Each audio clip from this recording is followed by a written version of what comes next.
Welcome back to the Millie Fox Show. I had the millennial pause there. Hey, I'm so glad that you are here. This show is for the high-achieving woman who is also probably an overachiever in some regards, a recovering perfectionist. Hey, that's me. But your life doesn't feel how you actually want it to feel. You're like, what?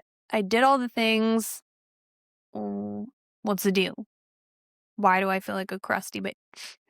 So if that's you, you're in the right place. We are here to talk about creating a juicy and delicious life. We do that through the baseline: nervous system regulation, identity expansion, building self-trust, understanding how self-compassion works, fierce self-compassion, spirituality, woo-woo, making things more freaking magical. We need the whimsy, girls. We need the whimsy, girlies. So let's dive in. Today's episode, we are going to be talking about why you're so freaking exhausted. And you know why? It's because you're trying to control everything. Look down at your hands right now. Are your knuckles white? I bet they are, because you're gripping so damn tightly onto everything in your life that you think you need to be doing, that you think you want, your goals, your desires, your standards, whatever it is that you think is making you a good person. That's ultimately what it is. So we need to dismantle this pronto stat. Okay. You are not tired because your life is hard. Said this in an earlier episode. Folding laundry is not hard. Doing the dishes is not hard. It's all of the mental load that you are attaching to everything you have going on in your life that makes it hard, right? And no, I'm not saying that you need to just like grin and bear it and change your perspective and gaslight yourself and toxic positivity. Absolutely not. But you are tired because you're trying to control every part of it, like I do when my fiance folds the t-shirts wrong, right? Because they need to be folded the same so that they can fit in the drawer nicely. Hello, right? And like, I can't have a mismatch of things all folded differently. You know what? Yeah, I can. I actually can. What difference does that really make in my life if my drawers are not perfectly aligned? If your drawers not being perfectly aligned and organized and everything not being like this, and this, that is something that you want to address from a mental health perspective, right? Like, we need to be able to release a little wee bit of control in areas that ultimately really don't fucking matter, girlfriends. Okay. We need that to be able to stop feeling like the uptight bitches that we don't want to be. Okay.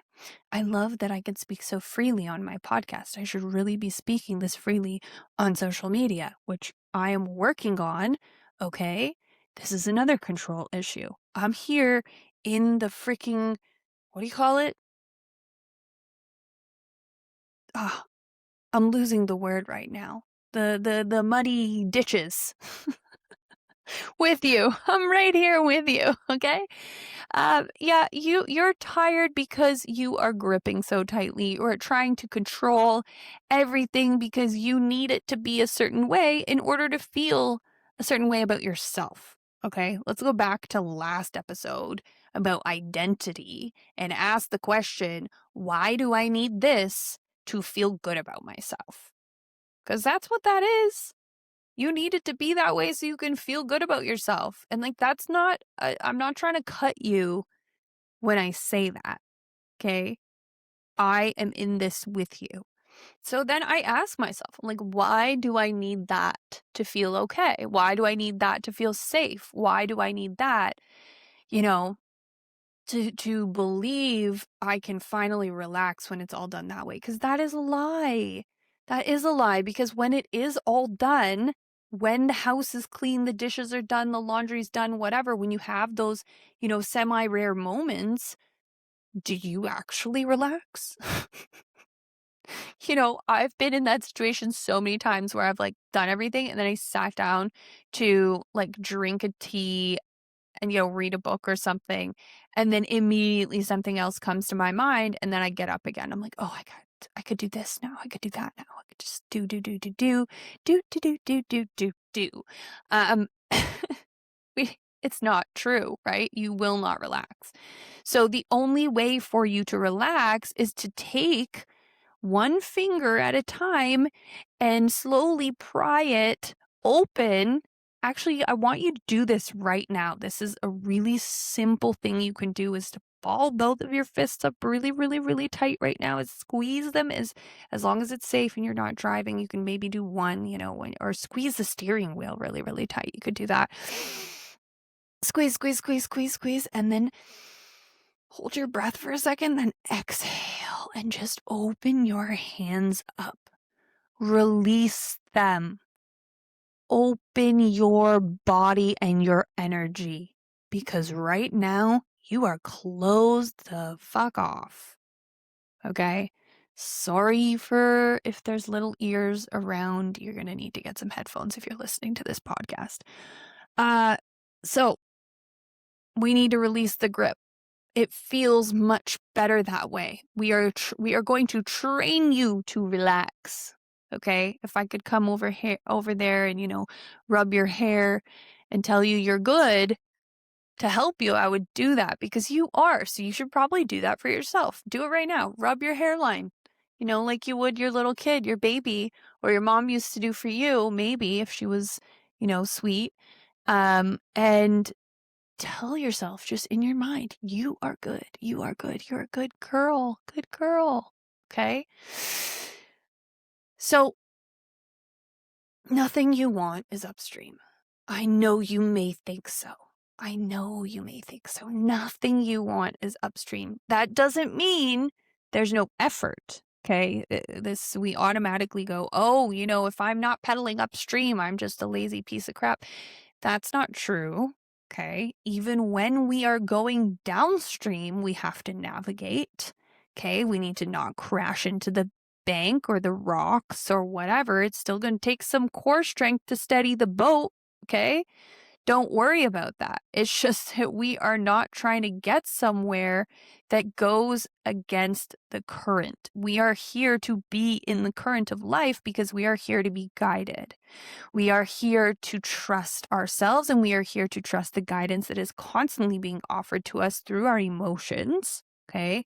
And our intuition. We know, you know. But still, you're constantly monitoring yourself. You constantly have yourself under a microscope. You're constantly overthinking every decision. You're constantly trying to get it right all the time. You have this internal scorecard, and therefore you have a scorecard for everyone else in your life too. And you wonder why you feel it's harder to connect with your partner, for example. Well, because you got him under the same microscope that you got yourself under. This is why it's easier for you to let loose with your girlfriends, because you don't have them on the same scorecard, you know? Maybe you do if you're in one of those catty girl groups and everybody's talking behind each other's backs because everyone is that insecure. Hopefully that's not where you're in, and if it is, you need to, do a Homer Simpson and quietly start to back up into the bushes and get yourself out of there. It's all good. Like, I am not judging. I'm not hating on anybody. We are all where we're at. I don't personally believe that it's a nice or fair thing to do to say something like, oh, she probably just hates her life, or, oh, she probably doesn't like herself. Thought about that recently. I'm like, why do people who consider themselves evolved think it's okay to insult somebody by saying that? Because we've all been down in the dirt. We have all felt like that before. We've all looked in the mirror and not liked ourselves. But it's time for us to all exhale, okay? Open those hands, honey bunny. And if you can learn to give yourself more compassion, you will begin to relax.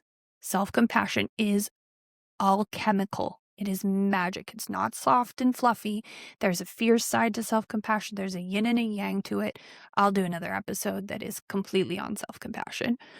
But if you can learn to soften and provide the structure that you need through self-compassion, you will also find that your experiences in the world then also feel softer.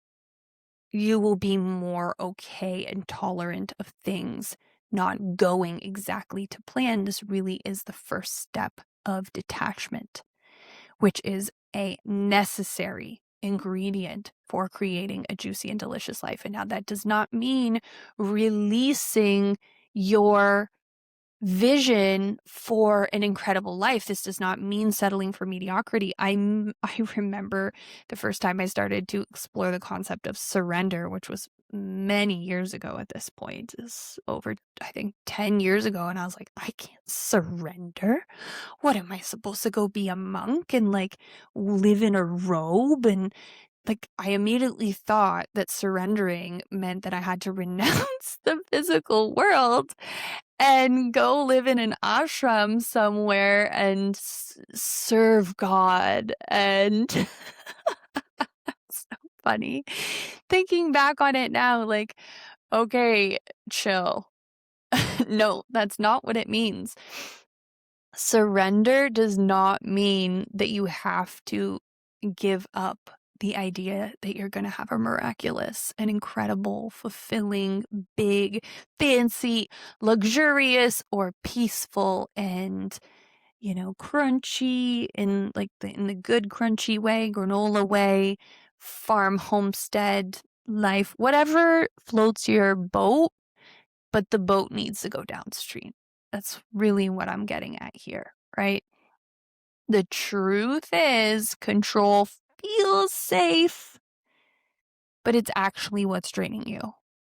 And it's actually making you feel less safe.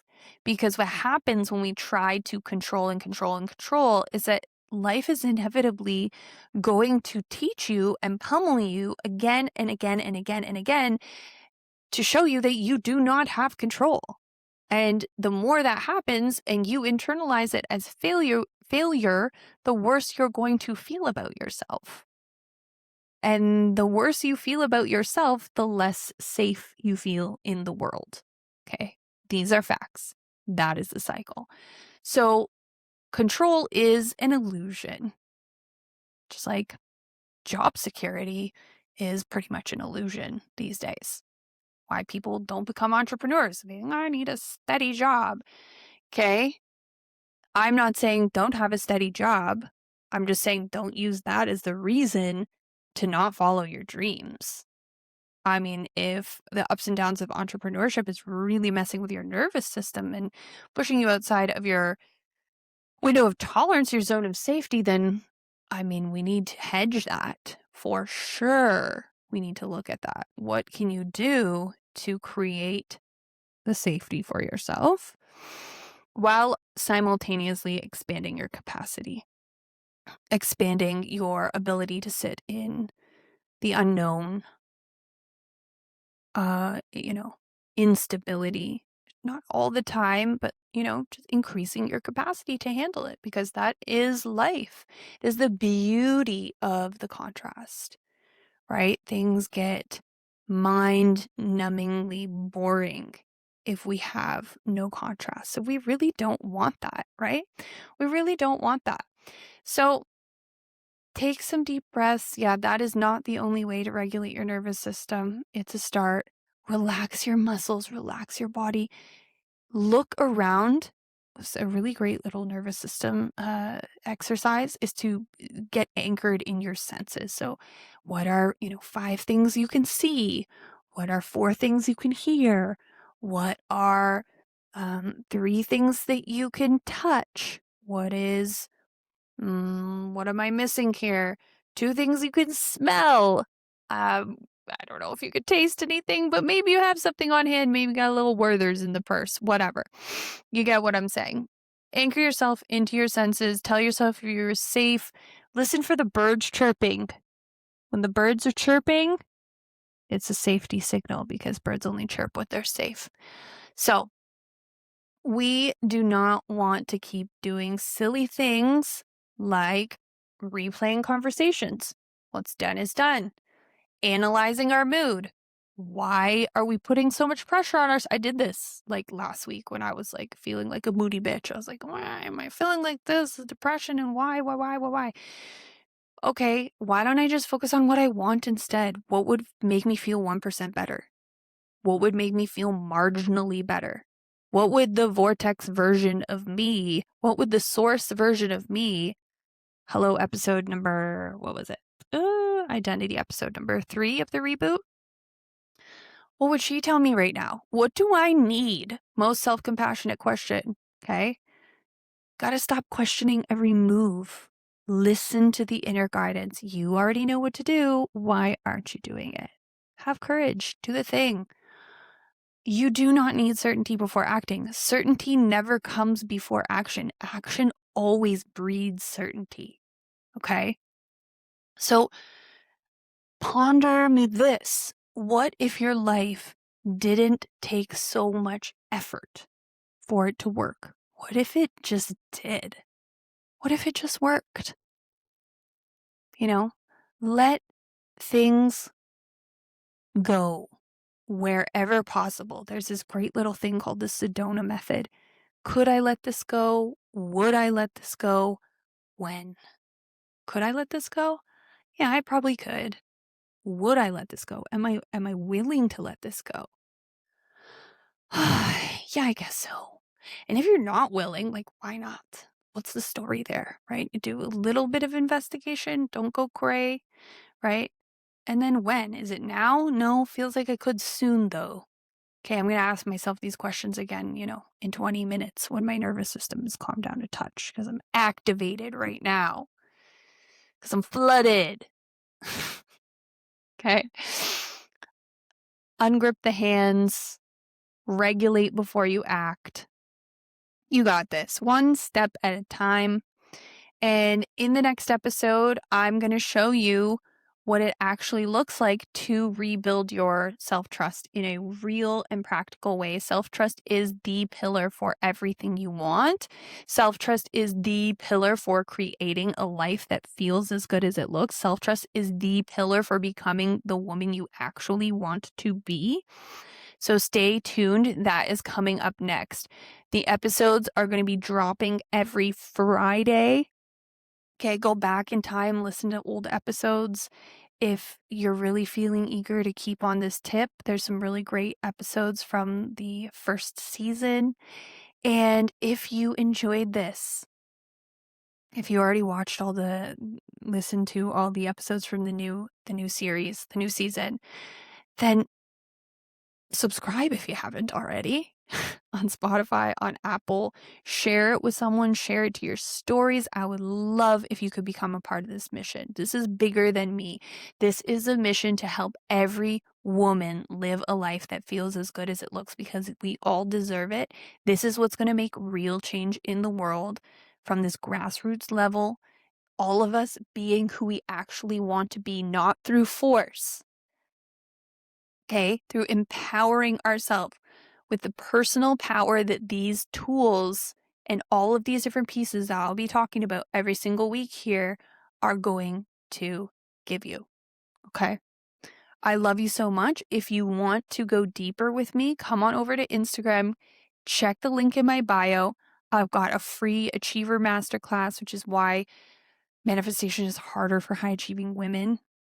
I've got an intro audio course called Manifest on Cruise Control, which is really going deeper into my 5-step question system that I've called Manifest OS for the last 10 years. I have been toying with the idea of changing the name of that system to the self-led method, but we'll see if I decide to stick with that. You can also inquire about working with me on a deeper level because I'm not about information. Like, this is really about long-term embodiment, which does not happen in a vacuum. So if you want to embody this, if you are ready to be courageous and bet on yourself, come on over. Let's do the damn thing. Okay? I will talk to you soon.